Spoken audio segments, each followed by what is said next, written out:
আপনি 10,000 টাকা দিয়ে চায়নায় ব্যবসা শুরু করেন আর 10 লাখ টাকা দিয়ে ব্যবসা শুরু করেন, চায়নায় আগে একবার দুইবার আসছেন অথবা আপনি একবারই আসেন নাই।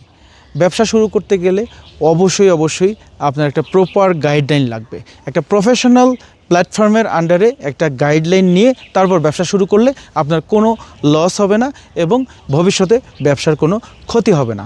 এবং আপনি গাইডলাইন পেলে যে সুবিধাটা হবে, আপনি বুঝতে পারবেন চায়না থেকে আপনি মাল আনতে পারবেন কি না, এটা নিয়ে বাংলাদেশে ব্যবসা করতে পারবেন কি না, আদৌ আপনি এই চায়নার ব্যবসা করবেন কি না, বা এটা আপনার জন্য পারফেক্ট কি না।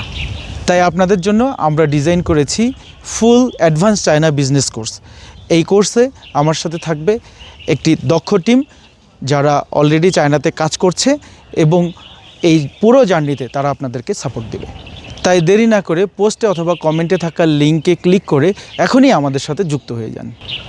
এখনই আপনাকে সিদ্ধান্ত নিতে হবে লিঙ্কে ক্লিক করবেন নাকি ভিডিওটা স্কিপ করে আপনি আরও পিছিয়ে পড়বেন।